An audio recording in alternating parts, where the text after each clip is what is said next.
haunting of Coldwater Plantation. Nestled deep in the rolling hills of Mississippi lies Coldwater Plantation, an abandoned relic of the American South, long forgotten by most except for the locals who whisper about it with unease. Built in the mid-1800s, it was once a thriving cotton plantation, its grand columns and sprawling fields a symbol of wealth and power. But that was before the fire, before the tragedy that left Coldwater forever marked by something far darker. For decades, rumors have swirled about the plantation's haunted past, drawing curious travelers and ghost hunters alike. Some come looking for proof, others for a thrill, but all who enter Coldwater leave with a story. This is one such tale, a ghost story from the depths of the American South, where the past never truly dies. Chapter 1: The Arrival. The day Emily and her friends decided to visit Coldwater Plantation, the sky was an ominous shade of gray, thick with the promise of a summer storm. Emily, a historian and amateur ghost hunter, had always been fascinated by the supernatural, especially ghost stories tied to old American legends.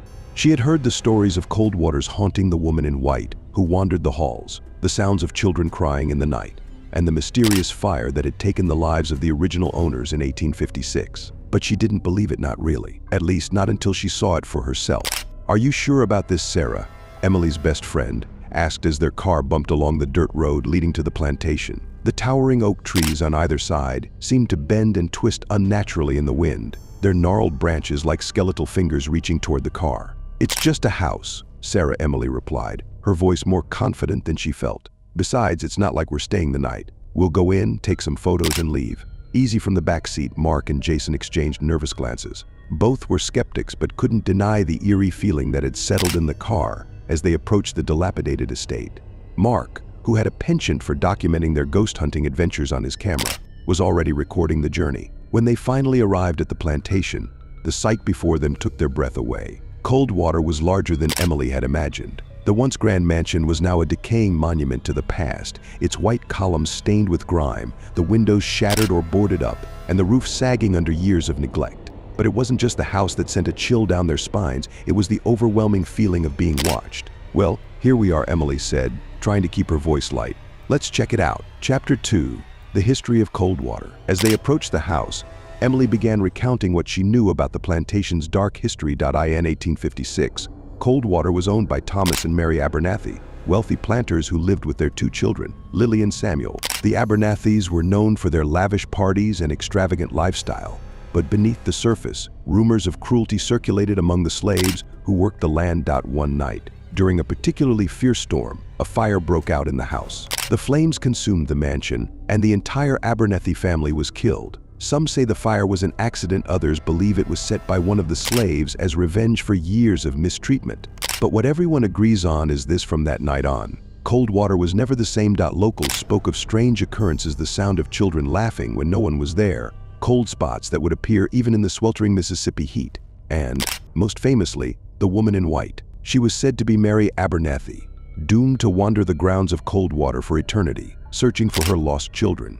As Emily finished her story, they reached the front steps of the mansion. The air was thick with tension, and even the sound of the wind through the trees seemed to die away. Mark glanced at the house with a mix of awe and unease. "So, any last-minute thoughts before we go inside? Let's just get this over with," Jason muttered, leading the way. Chapter 3: Inside the Mansion. Inside, the mansion was as ruined as the outside. Dust coated every surface, and cobwebs hung from the ceilings like a shroud. The air was heavy, carrying the unmistakable scent of mildew and something else, something metallic, like old blood. Emily, Mark, and Sarah followed closely behind Jason, their footsteps echoing through the empty halls. As they moved deeper into the house, the temperature seemed to drop, and the shadows grew longer, darker. It wasn't long before they began to notice strange things: the faint sound of footsteps on the floor above them, doors creaking open on their own, and whispers, low, unintelligible whispers coming from the walls. Mark raised his camera, trying to capture the eerie atmosphere, but every time he glanced at the small screen, he saw something different. Figures, shapes darting in and out of the frame, always gone when he looked up. "Did you see that?" he asked, his voice shaky. "See what?" Emily replied, turning toward him. Mark didn't answer. He didn't have to. The others had felt it too, the oppressive weight of something unseen, something watching them from the shadows. Suddenly, there was a loud crash from upstairs.